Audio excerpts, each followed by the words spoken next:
J'ai 60 ans. Si je pouvais vivre 5 ans encore.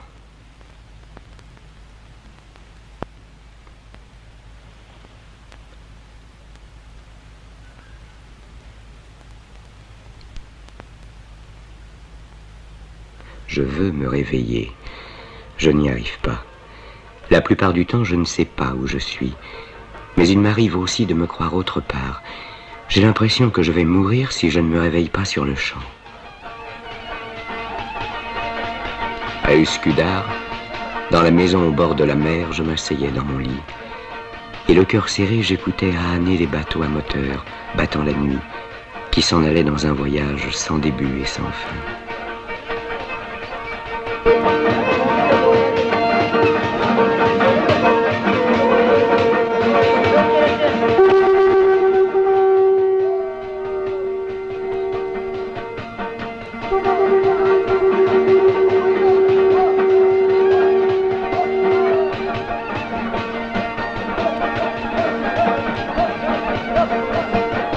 Le bruit du moteur déborde de nostalgie.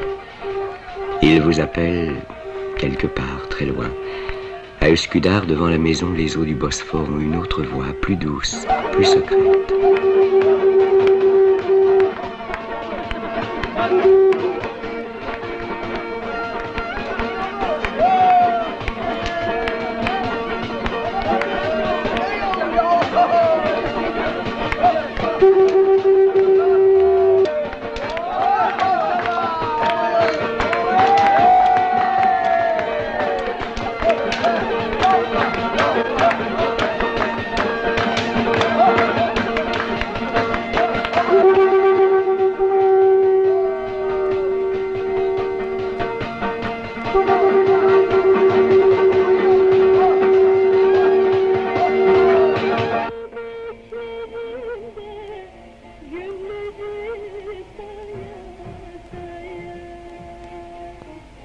Les pluies de printemps tombent sur Istanbul.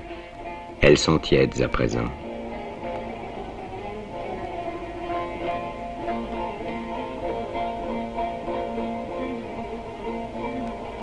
Il y a des villes où tu peux te balader un mois durant sans qu'elles finissent. J'aurais dû aller là-bas voir ce qu'il en est du monde.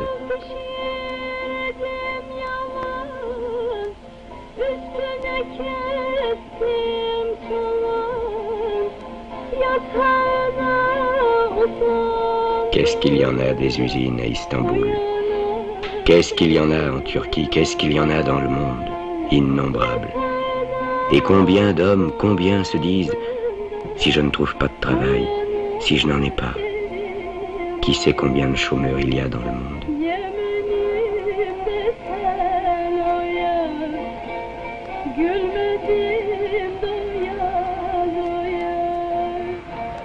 Les pluies de printemps pleuvent sur les coupoles de la grande mosquée, sur les capuchons des minarets, sur la corne d'or, sur les chalands.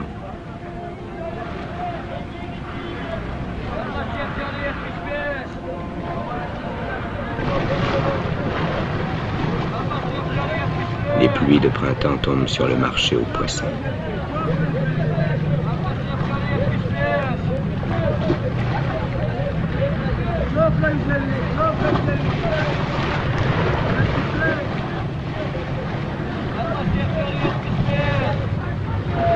Les pluies de printemps pleuvent sur le pont de Galata.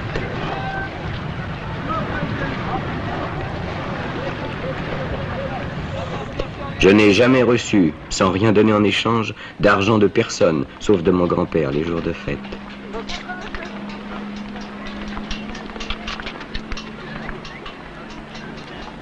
Les gens qui passent ne nous regardent même pas.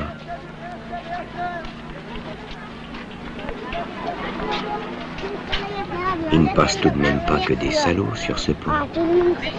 Tu crois qu'on est camelot de père en fiche chez nous, dans la famille? T'es un aristocrate, mon vieux, un fils de pacha.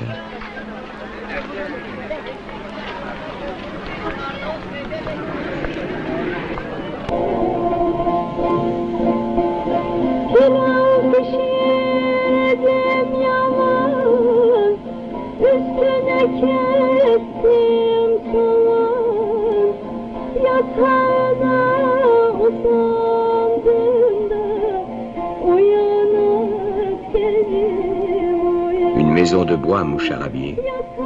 Une bise tiède gonfle les rideaux de tulle. La maison est silencieuse. À un virage quelque part, une voiture grince. Les rues sont désertes.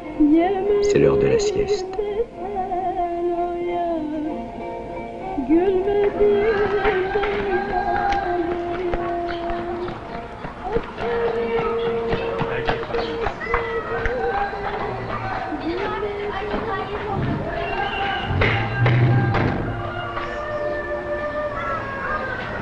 Entre les maisons noircies, aux fenêtres ensaillies pour la plupart, rampe la rue tortueuse, étroite, toute seule.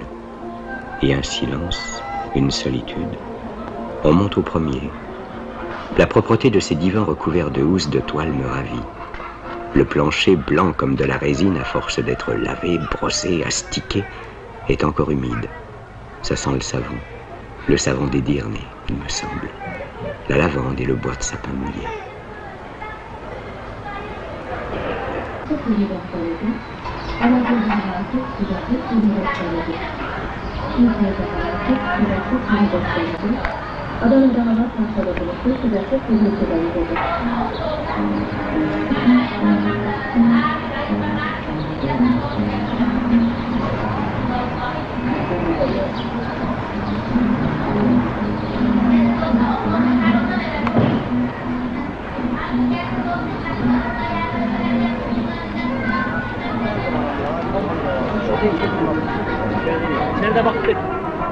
Je n'ai pas encore appris qu'il est un métier consistant à soupçonner tout le monde, que l'on ait pour cela des raisons ou non.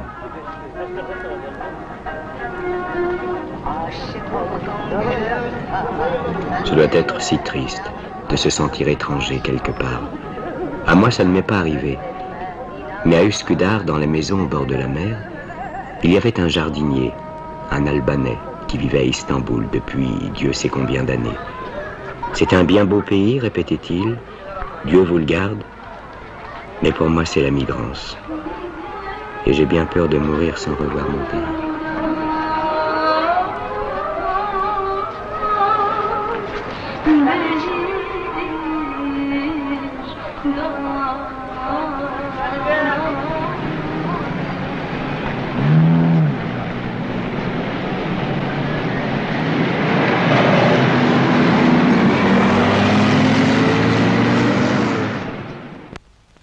Maître Galip est célèbre pour les drôles de choses auxquelles il pense.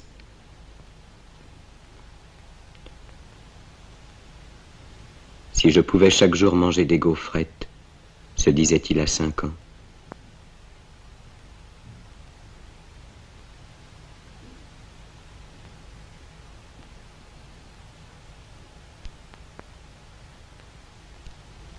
Si j'allais à l'école, se disait-il à 10 ans.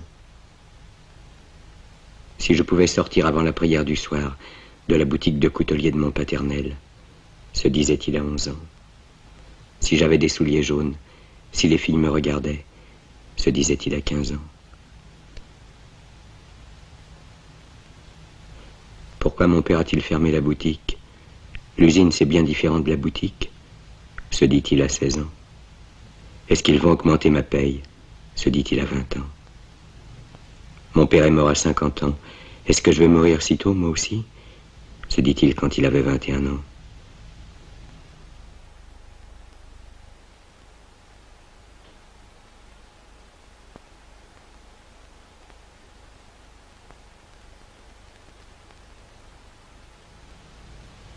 Et si je n'ai pas de travail, pensa-t-il à 22 ans. Et si je n'ai pas de travail, pensa-t-il à 23 ans. Et si je n'ai pas de travail, pensa-t-il à 24 ans. Et souvent chômeur.